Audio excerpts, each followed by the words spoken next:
A slightly higher interest rate for a short period of time. It's a lot less expensive than a more expensive house.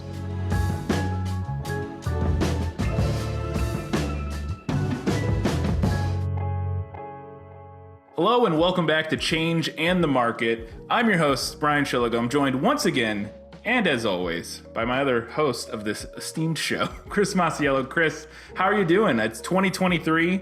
It's the new year. It's our first show. It's been a couple weeks. How have you been? Yeah, hey, Brian. Happy New Year, and Happy New Year to our community. It's good to be with everybody. So, yeah, great holiday season. Obviously, like everybody else, ready to get back to work. So awesome.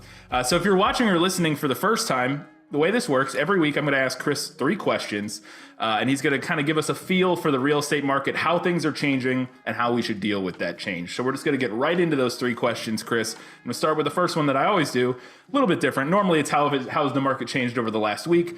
It's been a couple weeks, so how has the market changed since we last spoke a few weeks ago? Yeah, thanks, Brian. So, we're starting to close in on getting all of our 2022 data. So we're in 2023, but we don't have all of our closed data yet. Both, at a state level and then nationally. So we're starting to see how the year is, going to finally turn out. And it's super fascinating from a market dynamic perspective. And so I'll give you a little bit of a snapshot on that and then talk about some strategies. So, the year itself is going to turn out to be about 35% for closed sales, 2022, off between 2021 by about 35%. Seems like a really big number. It is. Yeah. It's roughly about 2 million units. So that's for the same time period, 6 million units in 2021, 4 million units in 2022, roughly. So you look at that and you say, whoa, that's a big number. Here's a more interesting number. Inventory is static and home prices are going up. Just last month, they went up 3.5% nationally, and it's true locally as well. So we're very much in this dynamic where we're seeing interest rates continue to go down, and because it's really kind of the lack of demand. Half of all home sales are cash anyways, so we're in this kind of market that we've really never seen before, where the market's taken a break. Typically when markets take breaks, there's price corrections. You're not seeing that.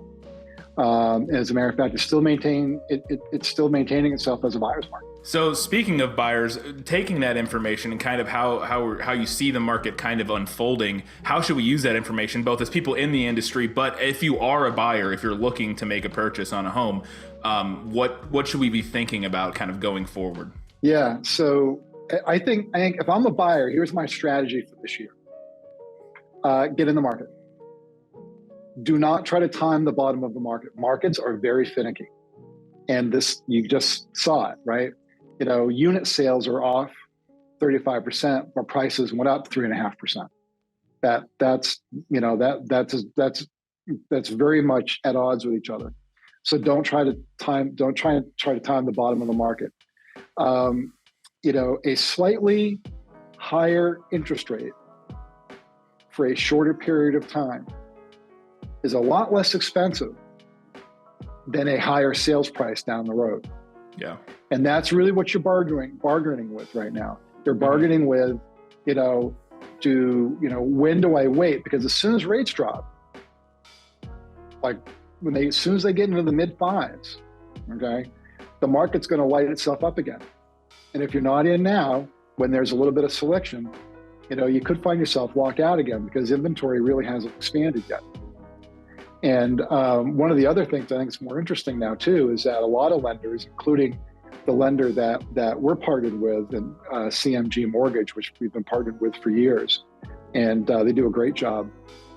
And they're offering a no-cost refinance option. So if you got a mortgage today, and then down the road, if you want to refinance, you can get a no-cost refinance, because the mortgage industry kind of understands that this is a slightly higher interest rates today is kind of short term, and so if you can get in now, get the property you want, again at a price that you're getting into the market, as before prices really go up, because prices aren't going down.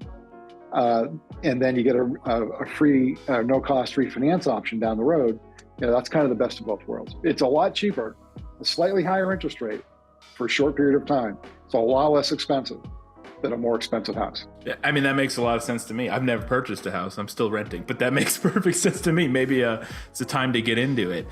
So taking that and kind of getting to our third question finally here, how should we go about kind of handling just in our day-to-day life, this lives, this change? And you mentioned a topic as we were discussing before, and I'm really interested to hear you talk about it because it's kind of new to me. And you mentioned this idea of loss aversion. Can you explain what you kind of meant by that and how you see that applying to what we've been discussing so far? So again, if I'm a buyer looking at my strategy, I kind of picked this topic because I think it speaks to it. So there's a very specific term called loss aversion. And kind of the long and the short of it is the kind of non-clinical answer for it is that as a species, we're more motivated by the fear of loss than we are for the potential of gain. So we're more motivated by not losing than we are by gaining. And what that creates, though, is that it creates a status quo bias. I'll wait until it's clear that it's time for me to move. And I don't mean, it could be a move in a house, it could be a move in a job, it could be, I mean move in a life in move. A general sense. Yes, something, right? And again, in life, that's like trying to time the top and the bottom of things. And it's really almost impossible to do. And so what I would kind of coach people through, and again, we could apply this to, your housing needs in 2023, or we could apply it to any other part of your life, okay? Is that be aware of the fact when you're making decisions about doing something or not to do something, why are we making that decision? Is it a loss aversion based decision? Am I making this because I'm more motivated by not losing than I am by gaining? And it kind of gives you an entirely different perspective on your decision-making process, because then you're like, well, wait a minute, am I not doing this because I'm afraid, right? Well, what's the upside to this? Well, now when you start exploring the upside, well, you start to get kind of excited about it. You're like, oh, well, this could happen, that could happen. I could gain this, my family could get that. And it's an entirely different way of looking at it. But I think the first way to understand something is to ask yourself the question. And so the question in this case is, am I being more motivated by the fear of loss than I am of the potential of gain? And it's a very powerful perspective.